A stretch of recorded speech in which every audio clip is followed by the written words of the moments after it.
मी आता धाराशिव जिल्ह्यातून जाणाऱ्या लातूर पुणे महामार्गावरती आहे आणि आपण जर पाहिलं तर ह्या महामार्गाची जी परिस्थिती आहे ही अशा पद्धतीनं आपल्याला पाहायला मिळते। काका कुठले आहेत? काय इथं या ठिकाणी काही प्रवासी सुद्धा आहेत। रस्त्याची परिस्थिती कशी आहे? फार अवघड परिस्थिती झालेली आहे। ह्या रोडला जे गुत्तेदार जे काही काम करत होता त्यांनी सर्व ह्या रोडचं सगळं बोगस काम केलेलं आहे आणि किती दिवस झाला हा रस्ता झालेला? हा रस्ता 4 महिने सुद्धा झाला नाही अजून कंप्लीट करून 4 महिन्याच्या आतमध्ये ह्या अशी परिस्थिती निर्माण केली आणि पैशाचा म्हणजे योग्य वापर त्यांनी केलेला नाही। सगळं बोगस काम केलंय, सगळं बोगस काम केलं आणि असे खड्डे भरपूर आहेत रस्त्यावर, भरपूर खड्डे आहेत, भरपूर खड्डे आहेत।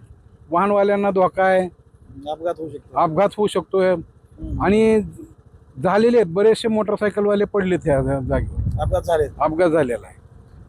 ही अशी परिस्थिती आहे। राज्यातला महत्त्वाचा महामार्ग आहे। ह्या महामार्गावरून मोठ्या प्रमाणात ट्रान्सपोर्ट लाईन जी आहे ती चालते। लातूर पुणे हा महामार्ग आहे आणि ह्या रस्त्याची दुरावस्था अशी आहे आणि या परिसरातील लोक आपल्याला सांगतात की हा रस्ता जी आहे ती खाली 4 महिने झालेला आहे आणि 4 महिन्याच्या नंतर हा रस्ता अशा पद्धतीने उलगडलेला आपल्याला पाहायला मिळतोय।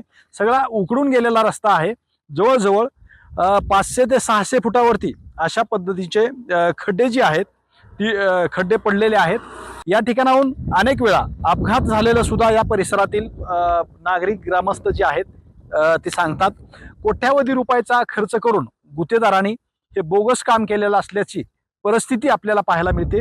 एकंदरीत हे महत्त्वाचा समजला जाणारा हा महामार्ग आहे आणि त्यामुळे या ठिकाणी जे वाहनं आहेत त्या वाहनाचं सुद्धा नुकसान होतंय, अपघात होतोय। परिस्थिती जी आहे ह्या रस्त्याची ती बिकट झालेली आपल्याला पाहायला मिळते। माझ्यासमोर सोबत काही वाहन चालक सुद्धा आहेत। कुठं चालले? श्रीगणेशला चाललं। बर, काय परिस्थिती रस्त्याची? रस्ता म्हणजे एकदम खराब झालेला आहे। 5-6 महिने झालं नीट नवीन करून, तर खड्डे एवढे झालेत की ते पार गाडी चालवताना इकडे करावं लागतात।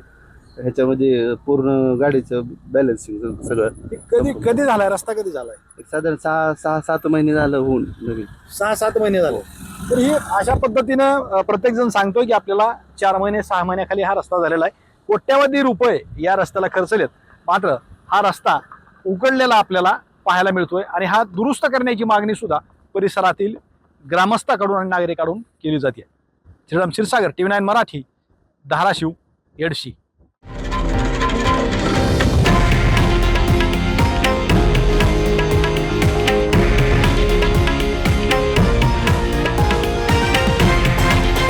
हे आहे देशातील नंबर 1 न्यूज नेटवर्क आणि आपण पाहत आहात TV9 मराठी, एकमेव।